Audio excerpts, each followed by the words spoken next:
Sa gitna ng mataong kalsada sa downtown Davao City, may isang sikat na ukay-ukay na tinatawag na Vintage Haven. Bukod sa abot kayang presyo, usap-usapan ng tindahang ito dahil sa magagandang damit na tila bago pa. Pero kasabay ng kasikatan nito ay isang alamat na kumakalat sa mga parokyano, may ilan daw na damit sa tindahan na hindi ordinaryo. Ayon sa mga matatanda, galing daw ito sa mga yumao at ang mga espiritu ng mga may-ari ay nagagalit kapag may ibang nagmamay-ari ng kanilang mga damit. Si Ana at Trisha ay malalapit na magkaibigan, parehong mahilig sa fashion at sale. Uy, may bagong stock daw sa Vintage Haven, ani Ana isang hapon. Maganda raw mga damit ngayon. Sige ba, Bes? Perfect yan, may Christmas party pa naman kami sa opisina.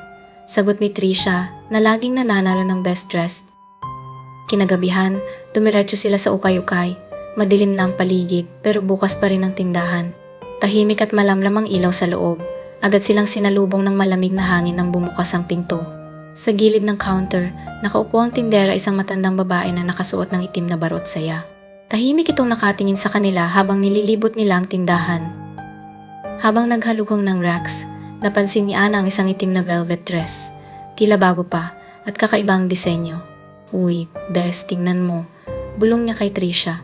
Nang hawakan niya ito, parang dumaloy ang malamig na hangin mula sa damit. Napaatras siya pero binaliwala iyon. Sosyal nito, Bes. Panggala talaga. Si Trisha naman ay nakakita ng trench coat. Perfect pang travel, ani niya. Habang sinusukat niya ito, parang naramdaman niyang may nakatingin sa kanya mula sa likod ng rack. Paglingon niya, wala naman. Let's go, Bes, ani Trisha. Nakakakilabot dito. Tumungo sila sa counter para magbayad. Tahimik pa rin ang tindera, nakangiti habang sinasabi sana magustuhan niyo. Pero habang inaabot niya ang sukli, tumampi ang malamig niyang kamay kay Ana. Napapiklag si Ana, pero mamiti pa rin ang tindera ng malawak, masyadong malawak para sa mukha niya.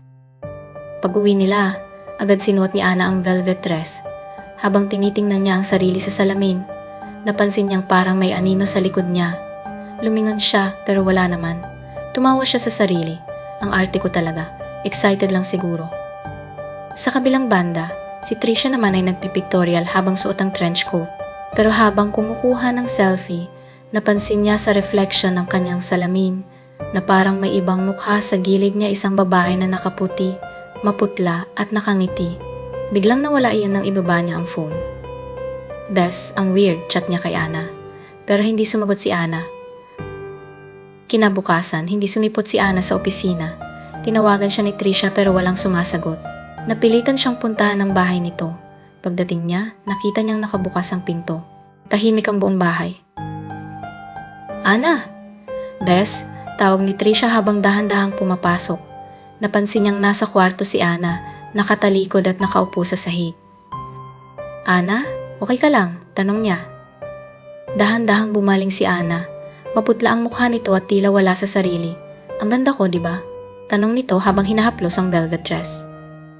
Napalunok si Trisha. Oo, Bes. Pero bakit parang duguan ng laylayan ng damit mo? Ngumiti si Ana, pero ang ngiti nito hindi normal, parang ngiti ng ibang tao. Hindi naman dugo yan. Pagmamayali ko lang talaga to. Biglang tumayo si Ana, lumapit kay Trisha, at sinabing, alam mo ba, ayaw nila na may ibang humahawak sa damit nila. Baka ikaw rin. Biglang napansin ni Trisha na malamig ang hangin sa paligid. Sinubukan niyang tumakbo, pero nahawakan siya ni Ana sa braso. Besh, hindi ka na makakaalis, bulong nito. Nagpupumigla si Trisha nang biglang pumutok ang ilaw sa kwarto. Nang magdilim, may narinig siyang bulong. Akin yan. Akin lang. Nang bumalik ang ilaw, nawalan ng malay si Ana at bumagsak sa sahig. Tinala ni Trisha si Ana sa ospital. Habang naghihintay, tumingin siya sa trench coat na dala-dala niya. Napansin niyang may tag sa bulsa nito. Nakalagay sa maliliit na titik, property of Vanessa. Do not take. Nang tingnan niya ang damit ni Ana, may nakita rin siyang tag na nakatahi sa loob, for Annabelle. Forever hers. Natakot si Trisha. Kinabukasan, nagdesisyon siyang bumalik sa ukay-ukay para ibalik ang mga damit. Pero nang dumating siya sa pwesto, laking gulat niya, sarado na ang tindahan. Abandonado ang lugar, puno ng alikabok at mga lumang gamit. Teka, kahapon lang, bukas pa to. Sigaw niya sa sarili. Lumapit siya sa isang matandang nagtitinda sa katabing karinderya. Manang, asan na po yung ukay-ukay dito? Tumingin ang matanda sa kanya nagtataka. Iha, wala nang ukay diyan. 10 taon na yang sarado. May sunog na nangyari diyan dati. Lahat ng damit, sinunog kasi daw may sumpa. Nanlamig si Trisha. Pero kahapon lang bumili kami ng kaibigan ko dito. Pilit niyang paliwanag. Umiti ang matanda pero hindi yun nakakapagpakalma. Iha, kung galing ka diyan, magdasal ka na lang. Maraming kaluluwa dyan na hindi matahimik. Biglang bumalik ang malamig na hangin. Nang lingunin niya ang tindahan, may nakita siyang nakasilip mula sa loob ang tindera na nakangiti, pero ngayon ay dugwa ng mukha at nakatingin ng diretso sa kanya.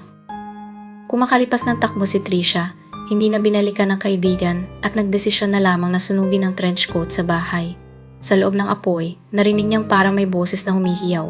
Bakit? Akin ito. Akin lang.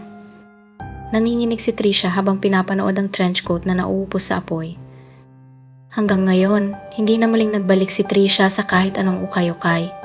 Pero sa tuwing mapapadaan siya sa abandonadong tindahan, lagi niyang nararamdaman ang malamig na hangin at ang pakiramdam na may mga tang nakamasid sa kanya.